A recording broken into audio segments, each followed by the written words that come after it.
Hello! So we're going to have a look today at the autopilot in the Antonov 225. So if we go and jump inside the aircraft, I've spawned on a runway, so the aircraft's already running. I'm going to move the flaps to 75% of their travel for the takeoff, which you can see has reduced the speed limit down to 400 kilometers an hour. So the master control panel for the autopilot in the Antonov is up here. So let's have a work across the various things that are on this panel and how the autopilot works. So on the far left we've got the target airspeed, and this is in kilometers an hour. So I'm going to advance it to 400 kilometers an hour. If you think in terms of knots, 450 kilometers an hour is about 250 knots. So I'm going to go to slightly less, and the reason I'm going for 390 instead of 400 is because of this, the limit on the flaps as we have it at the moment. So this is our target airspeed marker, and that is the limit with the flap configuration. If we were to raise the flaps, that will extend out obviously, but I'm going to leave it at 3/4 to ensure that we get off this runway. Okay, so that's the target airspeed in kilometers an hour. Next to it we have the target altitude in meters. So we're going to, you'll notice if you use the roller to change this, it takes forever. So we're going to use a keyboard combination of control and page up to set the target altitude. So we're going to go for 1500 meters above the ground. So you can think in terms of, if you want to think in terms of feet, we're setting this for, think in terms of 3 times. So there's about 3 feet in a meter or thereabouts. So we just go and take it out to 1500.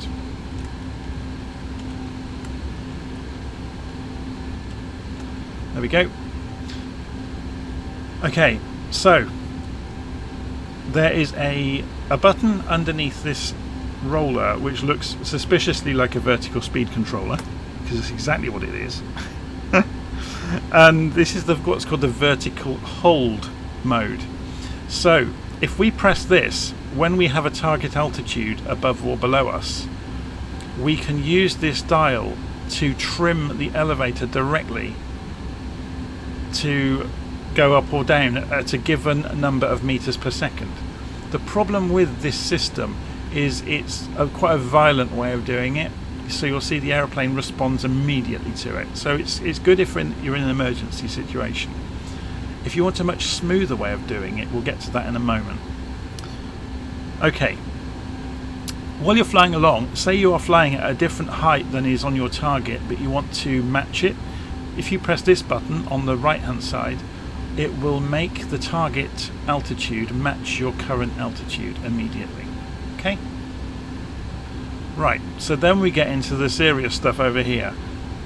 The top left button is the master switch for the autopilot. Yeah, so pressing that in will turn the autopilot on. There is actually like a bus cut-off switch underneath here. If we switch that to the left, some of it still works, but some of it doesn't. So we just don't touch that switch. Leave it under there, leave it to the right. Underneath is the auto-throttle.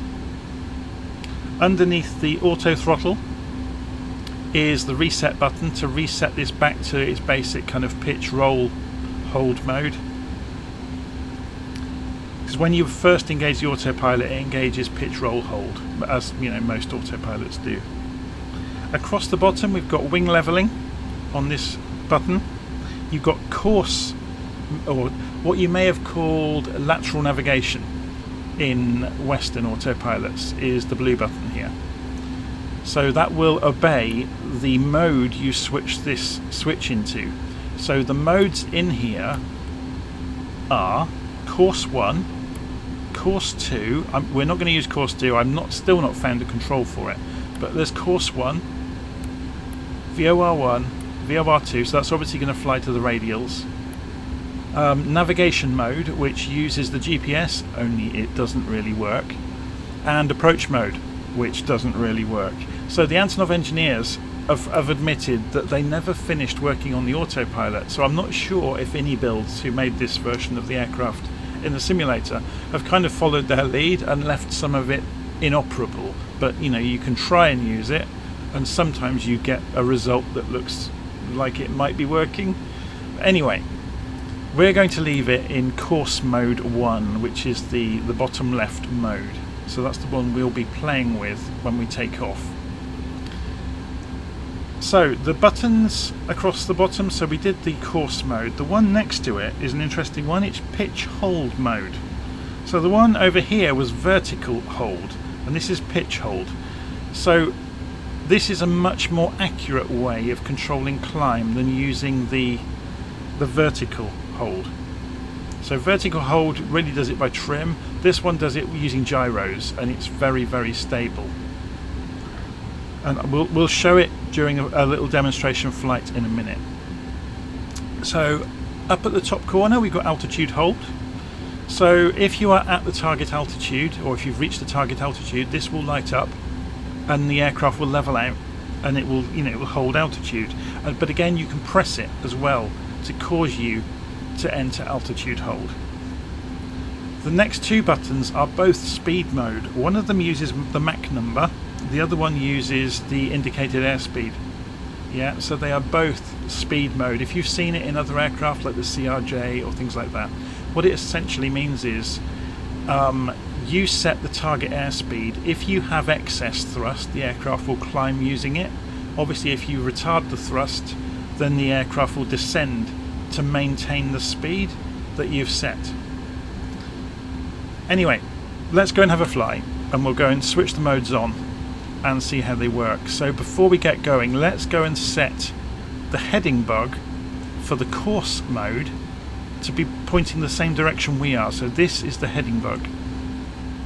So what we use to do that is this roller on the center pedestal. So this is used for the pitch hold, so the gyro driven pitch, and this for the heading. So if we roll this round, you can see the marker moving over here. So we can use shift as well to accelerate it, just as you can normally in Flight Simulator. So we've lined it up on our heading, so we won't get any sudden shocks when we take off. Right. Parking brakes off. Push the throttles all the way forwards.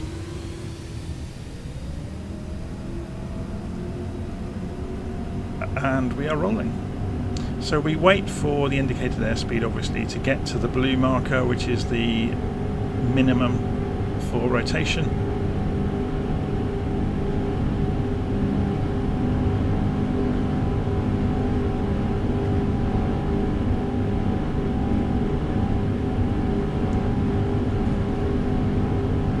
Seems like waiting forever, doesn't it? Okay, I'm going to pull back quite hard. Quite nose heavy at low speed, and we're in the air. So gear up. Going to trim. You know, leave tiny dabs of trim. So I'll let go of the stick now. Auto throttle on, and I'm going to press this button. What it will do is match our vertical speed immediately, and then autopilot on. If I want to bring the nose down, I can roll this down, and it will happen quite quickly. He says, famous last words. Let's do it again.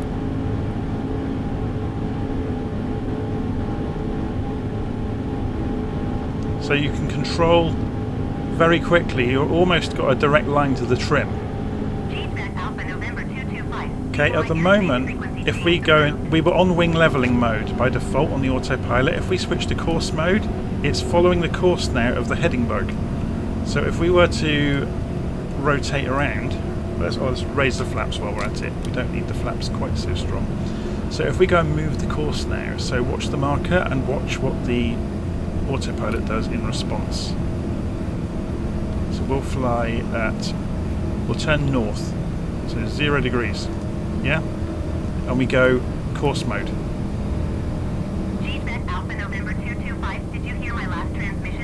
Let's go and shut up the air traffic control as well. Wittering Tower G-Back Alpha, November 225. So far we have seen vertical hold mode and course mode. Yeah, we've reached our target altitude nearly, so we're still climbing. We're at 1,000 meters, 1,050 meters. You have got an altimeter in feet over here, a backup altimeter. So it's quite useful if you're being asked by ATC, for example, what height you're at in feet. You can look at that one instead. So we're coming up to our target altitude. So before we get there, let's go and explore the other vertical speed mode, the pitch hold mode. So let's go and press it. So we're now not using this mode at all. We're using the pitch hold. Pitch hold uses the roller here. So if I click forward a few clicks on it, you can see very gently the vertical speed is reacting. So it's much smoother and much more controllable.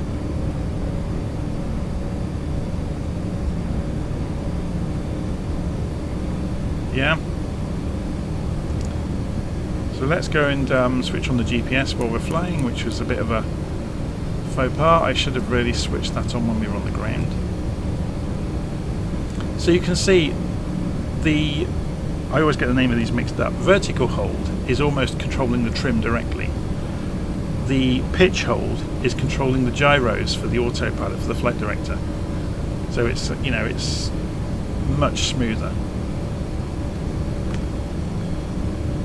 Okay, so we are just about at our target altitude, so it's leveled out automatically, and you'll notice now the altitude hold has lit up because we are at the target altitude. Okay, so let's have a little look at some VOR navigation. So we have taken off and we're flying north. Let's go and tune in a VOR. So we'll go for the Trent VOR 11570. The only reason I'm doing it is because it's a long way away. So 11570, if we go back in the cockpit and we tune in 11570,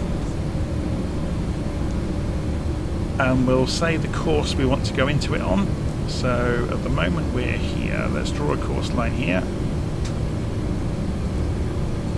He says measure distance. So we want to go into it on about 278 degrees. So we'll change this to 278. So we jump back in the cockpit. We need to switch the HSI to reflect that.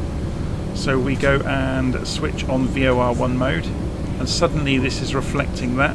So there's the direction to the VOR, and we are off to the left of it, yeah, which absolutely makes sense. So what we can do though is put ourselves in, we're still in course mode, so we'll put ourselves on an intercept course.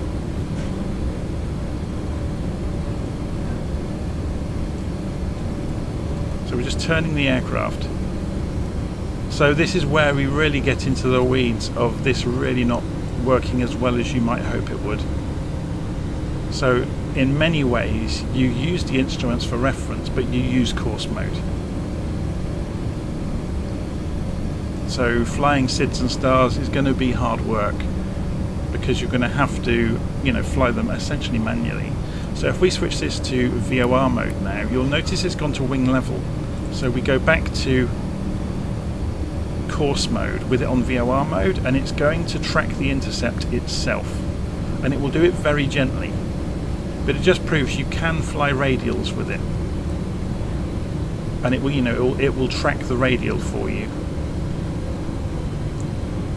If you want to try programming some GPS routes in and have the aircraft try to fly them, if you switch the CDI mode obviously over to GPS, and you can try using the nav mode. I haven't had much success with it, or the approach mode. So you're better off, to be honest, flying either using just heading mode and keeping an eye on the GPS, and then flying approaches by hand, because it's such an easy aircraft to fly anyway. So hopefully that helped. So the takeaways there is you've got your target airspeed, you've got auto-throttle, you've got controlling the pitch, you've got controlling the the vertical speed. You've got, trying to remember now, wing leveling, course mode, altitude hold, and speed modes. Right, I think that's probably enough for today. I just wanted to show you the basics of how the autopilot works. Okay, I'm going to leave it there, and I'll see you again soon.